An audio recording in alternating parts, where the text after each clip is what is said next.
આ જે છે એ ચેકલિસ્ટ છે. દરેક શાળામાં બાળકો એવું વિચારે છે કે અમારે સારી કામગીરી કરી છે. હવે સારી કામગીરી કઈ રીતે કરી શકાય? જો સારી કામગીરી કરી હોય તો એ કામગીરીમાં જેટલા મુદ્દા હોય એ મુદ્દા લખવા પડે અને રોજ લીડર કામગીરી કરાવે અને એના પછી અહીંયા આવે અને ચેક કરે કે હા આજે આ કામગીરી થઈ ગઈ છે તો એ ટીક કરે અને જે બાકી હોય એ ખાનું રહેવા જાય. એના પછી એ પ્રમુખને કહે અને પ્રમુખ અને એમાં જે નિંદામણ ને બધું કરવાનું થાય ને નિંદન ને બધું એ બધું જે શિક્ષક સાથે પેલા ચૌદશક જોડે જે બધા મળીને કામ કરે ને એ બધા નિંદન કરે. આ ગ્રુપની જેની જવાબદારી આવતી હોય જેમને આ ગ્રુપ હોય એ જ ગ્રુપના બાળકો બધું કરે જે ત્યાં લગાવ્યું છે. હવે બાળકો આવે એટલે જે શિક્ષણ સચિવ હોય છે એ અહીંયા આવે એટલે અહીંયા જોવે કે બધા બાળકોને પૂછે કે તને શું આવ્યું છે. એમાંથી આ લિસ્ટ છે એ બધું પૂછે કે તમને આ આવડી ગયું છે. હાજરી પૂરવાની હોય યુ++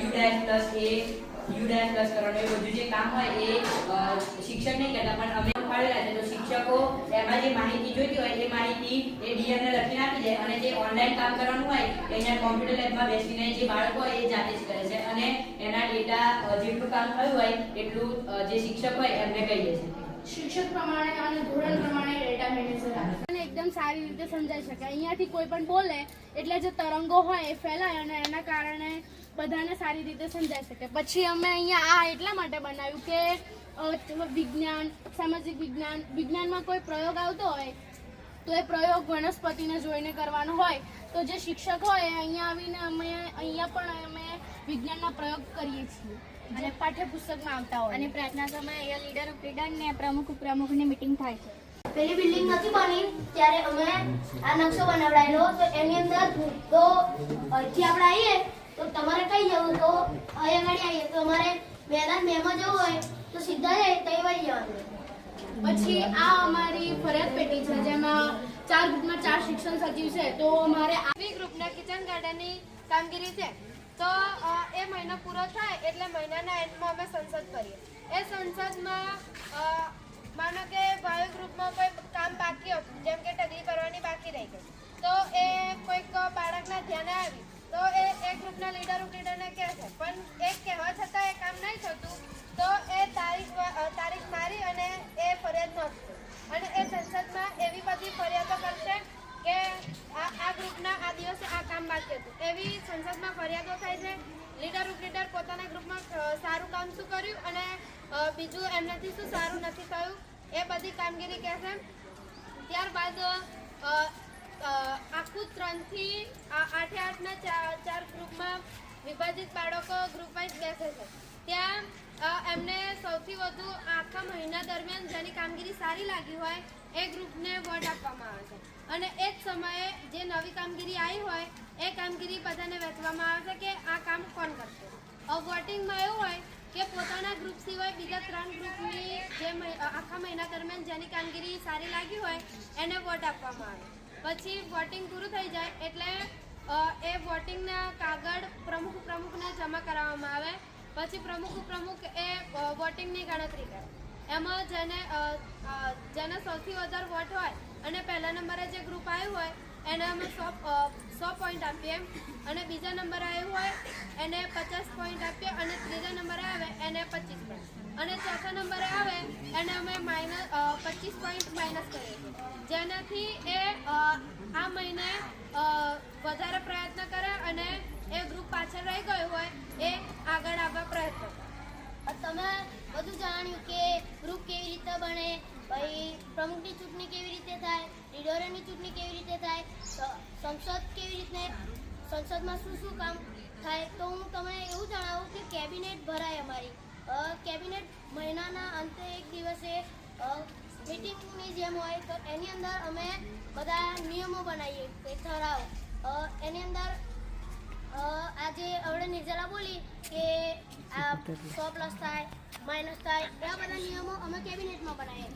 કેબિનેટમાં અમારા કુલ દરેક રૂમના મુખ્ય સચિવ, લીડર અને પ્રમુખ અને સાથે રાકેશ સર હોય છે. અમે કેબિનેટમાં બેસી બધા નિયમો બનાવીએ અને આ વખતે શાળામાં શું નવું થયું કે પ્રવાસમાં જવાનું છે તો પ્રવાસમાં કેટલા વિદ્યાર્થીઓ જવાના, પ્રવાસનું આયોજન કરવાનું છે. તો કોઈ બીજી પ્રકારની કોઈ આયોજન કરવાનું હોય તો તે આયોજન કરવા માટે મીટિંગ થાય. મીટિંગમાં અમે શું કામ કરીએ તો મીટિંગમાં અમે કામ કરીએ કે વાય ગ્રુપમાં શું કામ કરવાનું નવું કે નવી કામગીરી ઉમેરવી, ચેકલિસ્ટમાં નવી કામગીરી ઉમેરવી, તે ચેકલિસ્ટમાંથી કઈ કામગીરી ઓછી બાદ કરવાની છે તે લીડરને કહી દે. અને જેવું સંસદ ભરાય ત્યારે સંસદમાં એવું કહેવામાં આવે કે જે લીડર હોય એ આ જગ્યાએ જાય તો એ લીડર એવું કામ કરે કે પ્રમુખને શું કરવું જોઈએ નવું તે બધું કેબિનેટમાં કહેવામાં આવે. અમારી રૂમમાં દરેક શિક્ષક કેવું હોય છે તે શિક્ષક આવતા પહેલાં હાજરી પૂરતે ઓનલાઈન હાજરી પૂરતે અને જ્યારે શિક્ષક ના હોય ત્યારે બાળકોને શીખવી પણ દે અને દરેક ગ્રુપના પણ શિક્ષક નથી હોય તે પોતાના ગ્રુપમાં જેને ના આવડતું હોય તેને મદદ કરે, શીખવે. અમારી શાળાની અંદર જુદા જુદા પ્રકારના સજીવ બનાવેલા છે. પર્યાવરણ સજીવ, પાણી સજીવ, એવા બધા.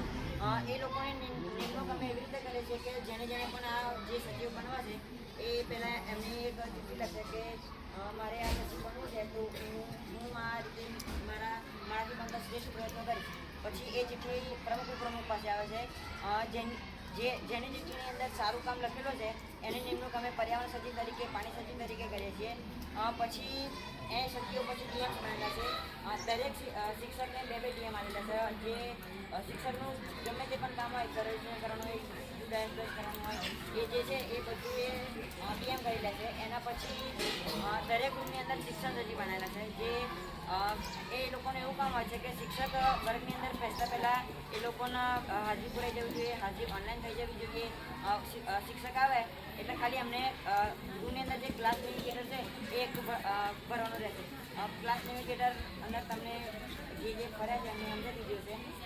જ્યારે શિક્ષક રૂમની અંદર એન્ટર થાય એટલે દરેક બાળકને ખબર હોય કે આ જે સર છે એ મને આજે આ ભણાવવાના છે, તો એ વિષયની ટોપિક ભરીને બેસી જાય. ધારો કે ઇંગ્લિશના ટીચર છે તો એ ક્લાસ નેવિગેટર ભરતા હશે કે પહેલાં આપણે ધ્યાન કરાવશું, રિકનેક્ટ કરાવશું, ભાઈ કોઈ એક્ટિવિટી છે એ કરાવશું.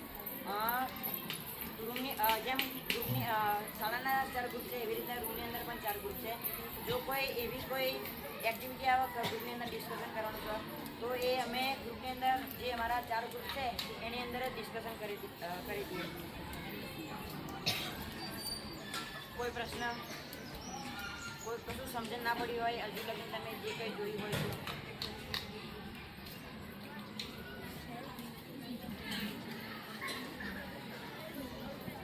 તો તમારામાં કશું પૂછવું હોય તો